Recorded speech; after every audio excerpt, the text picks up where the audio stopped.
Hello once more, my friends. I am OmnusI, your host and game master. Here in my lair, we are discussing once more a question posed by the RPG Brigade of Facebook for their RPG A Day challenge. This one, for today, which is the 27th of August, the question they pose is, share a great stream or actual play. No. Simply put, I don't do that. A couple of reasons. Number one, up until fairly recently, my players, when I asked them, they weren't all that interested in such a thing. They've warmed up to the idea. Maybe they're more familiar with podcasts and other things, but they've expressed some interest. However, I don't have a wonderful space for that kind of thing. I have this camera, which works great for what I'm doing, but it doesn't capture the round table experience that we have. If I had more cameras, perhaps, maybe. I have a good microphone that could take in the audio. And honestly, I'm just kind of lukewarm. Part of me believes I'm a little old-fashioned, that what happens at the gaming table generally should stay at the gaming table. Number one, not everything that we say is always all that, engaging. And that's often, in my experience, the case when you watch somebody live streaming. There's a lot of inside humor or interpersonal humor that the outsider will miss. The second thing is that when you put a camera in front of somebody's face, they become a character. They are no longer themselves. They are playing who they want to project as. Few people have the self-composure to be completely as they would be if there wasn't a camera sticking in front of their face. A camera makes somebody lower their voice and be more dramatic for the effect of the camera. Self-irony. Anyhow, so I'm not going to do that. At some point, perhaps, but I'm not prepared to do it, and certainly not in this time frame. So, I'll answer a different question. They do have some alternates.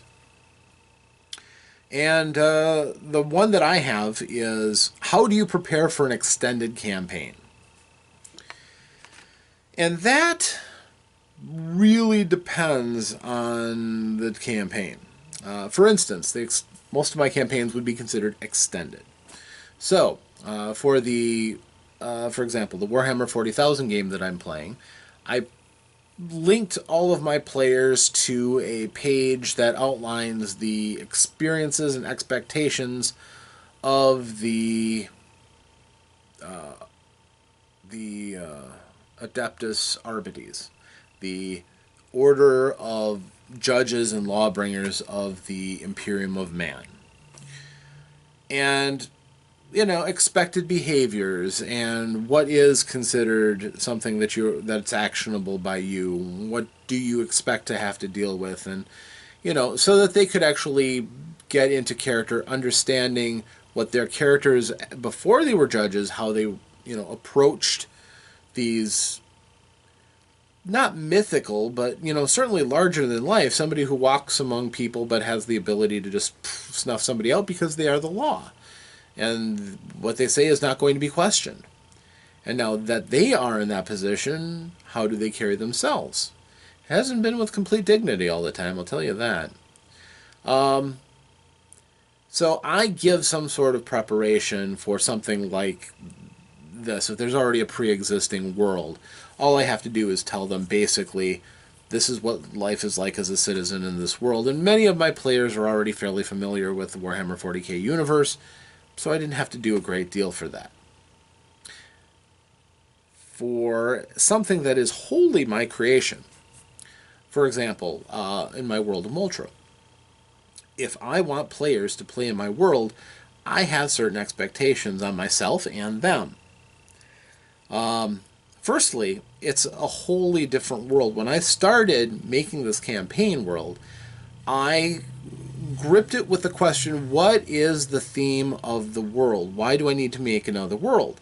If you look at all of the great campaign worlds that have been, say, published, say, look at Dungeons and Dragons. You have Planescape, which is exploring among the many planes of existence and dealing with magical wonders and a wide variety of shifting alliances and themes of different outlooks and experiences.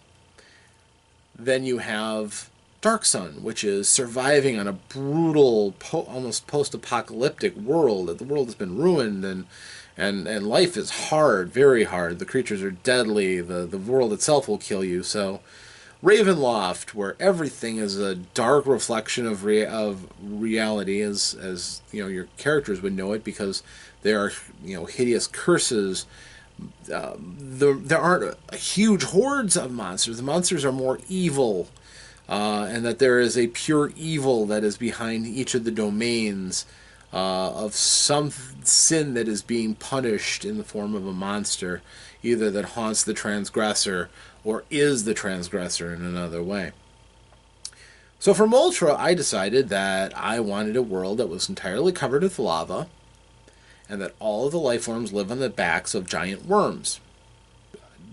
Wingless, dragon-like creatures as big in some cases as a continent, or at least a large island, that through their powers of magic and diffusing of their will affects all the life that grows on them. They are both a shelter from the heat and deadliness of the lava that they swim through, and also the magical life force that brings forth this life.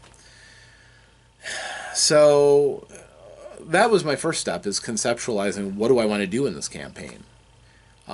Many of mine are sandbox style. I have a world in front of the players, and the players can pick and choose. I'll throw hooks for ideas of adventures and things left and right at them, sure, but for the most part, if they want to walk out of town and go that way, they can, and I have stuff that exists down that way for them. So then, after I come up with my concept of what I'm going to do, the next thing that I do is create a hub. A starting place for the players. It's usually a town or a village in the immediate environs. Nothing too crazy. Occasionally, I will go so far as to make it a city-based beginning, but generally I'll only sketch out a single neighborhood with the rest of the city around them that the adventures will happen in, and eventually they spread outward from that. But you don't want to overwhelm your players with too much of the new world. So I generally like to keep the experience relatively small. Also, along the way, sketching out the things that make each of those things significant to characters. Important details, landmarks, and talking points, adventures, maybe an NPC or two, a non-player character. Somebody that I want to exist for a purpose. Quest giver, perhaps. A resource the group can turn to, sure. Those kind of things. Then I figure out, I start filling in details. Kind of a snowflake method. I start with a crystal center, and then I spread out in different directions. And as different ideas come to me, I plug those into the web of different influences. For example, following along one line of thought, I might have, in a fantasy setting, different deities that the characters might believe in. Certainly the presence of a powerful church or faith system in the surrounding environs will probably have a direct impact, not only on characters who have more of a religious bent, but also everyday life. If, for example, the prime deity is a war god, like an Ares of some sort, then your warrior types are probably all going to very much know about the different religious rites and tenets of that faith. And I encapsulate them into littler packets. If you did it through a spreadsheet or something, it would have lots of drop-down menus for each of the different things that make up those disciplines. Also, in a game like Dungeons and Dragons, I would have different paths for each of the classes, so that there's something for the different classes to do, where the wizards can get new spells, popular, say, watering holes, so the bards can have a place to kind of blend in and be rock stars themselves. Uh, do you have thieves? Well, the Thieves Guild might be nice, especially for those roguish types who want to invest in their skills. And of course, temples for different gods, so that the religious types have things to go to. If there's magic, probably some sort of wizard's tower, so that they can buy magical things or develop those skills. I also, at this point, also decide, where I'm going to put my levels of everything, the filters that I'm going to slap on. For example, if I want a low magic setting, then I would immediately choke that off and know there's no wizard's tower in the middle of town. There may be a hut with some crazy old hermit off that people whisper that he knows magic, but he's not going to live in the center of town, and he's certainly not going to be respected. Those are long-reaching things that will change how the game unfolds, certainly. And that's an important thing to do while you're still encapsulating the core of your campaign. Usually I don't go too concrete. I have enough things that the players can know enough to know what they want to do with that world. If I have this, we'll use Moltra as an example. If the players know that they are on a, say, they're on say, the city of Finn, which is on near the rump of the dragon, on fins that eventually descend out into the lava. So they know they can look out and they can see the ocean of lava around them. And there is a cult, for example, that venerates the spirits of lava and fire. It could affect the person who wants to play a mage. He decides he wants to be a fire mage and wants to tap into that. Or a fighter, for example, wants to, tie into the, say, warrior cult that specializes in quick slashing motions and abrupt actions and charges because they're more aggressive, because they take their inspiration from the fire and the flames. I think about things like that. Nail a couple of things down, and then I go to session 0. At this point, I have usually some sort of a briefer. I try to keep it down to 2 pages or less, because anything more than that, the players aren't going to read all the details. But I make sure I have a packet for each player, and I let them know about it. If I have a lot for them to digest, I will give them the briefer before session 0. Session 0, for those of you who don't play role-playing games, is the very first session of a game where people make the characters, they work with the game master to integrate those characters into your world, so that it makes sense that those characters are going to be there, the players know where they came from, why they're there, they have bonds and things that connect them to the world. Without something like that, a lot of times your characters can just be a bunch of random strangers that met in an inn, and an old man comes in and gives them a quest. And that's tenuous. It's not very concrete. A session 0 can help to bond the players into the concept of the world, which then makes for a more cogent story, especially starting out. Later on, you can mend the effects of not having a session 0, but it's going to generally be a rockier road. A session 0 is just a good way to level it off so that everybody is on the same page. It also is a nice way to weld together the party if, say, a couple of characters have known each other for some time, or known of each other, certainly. Perhaps they might even be siblings. Those kind of things can be decided when you start creating the backgrounds for the characters in session 0. I, as a game master, pay close attention during that session 0 to the backgrounds the player characters want. I generally try to take the point of view of, okay, yes, but, and I let the players help to build the world. If their characters want to be the sons of a minor noble, congratulations, there's a minor noble in your town. I just have to put them in someplace, and great, I've got some NPCs already. They're going to have staff. They're going to be, if they're going to be nobility, they're going to have a house, and I'll put that all into the world.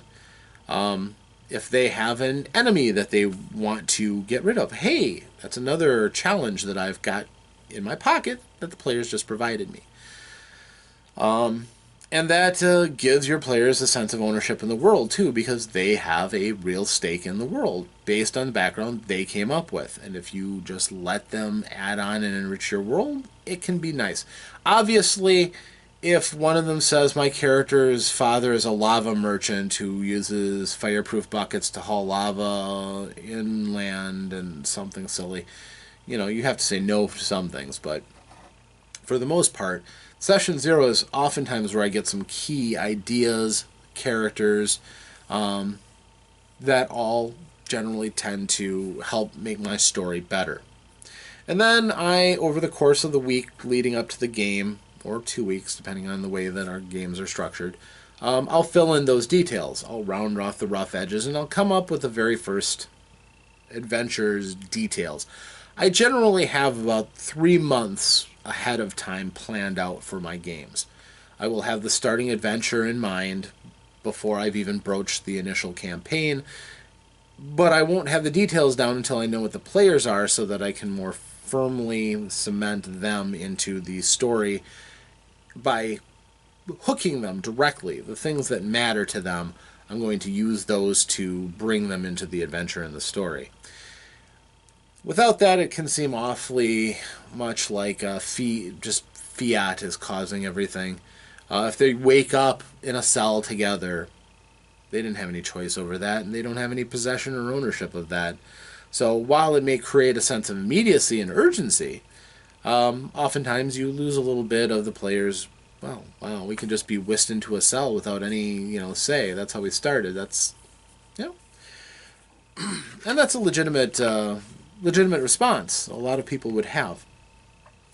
So once I've got that laid out, and I have my initial challenge or whatever the players are going to do, be it a fair that they can go to and do different things within, or a great crisis is coming up and they're called upon to go someplace and do something, or there's so many different options. Once I've got that and I've got the players buying into it, I along the way will attempt to engage in dialogue with the players if I don't feel that they're really getting the world that I want them to be in. I'll give them further supplements as I need to expand on. I want to get them to grips when they get ready to play those characters for the first time. I want them to be on board, and I want their characters to be done and ready, and I want them to be imagining them. And finally, I would say that as we get ready to start, if I have any overriding themes that I want, I constantly call back to the core of what I'm trying to do. In the Prince of the Apocalypse game, for example, it's relatively easy to keep reminding them that things are getting worse and worse and worse as things go on. But I have to keep doing that, otherwise, the immediacy of what they're doing can slip. In my Warhammer game, I can always create worse and worse events if I have to scale to ratchet up the immediacy of something they do. But they're already doing a pretty good job of that, so I don't have to tinker very much. Just let the whole bad situation continue to resolve until they either fix it or are swept underneath it.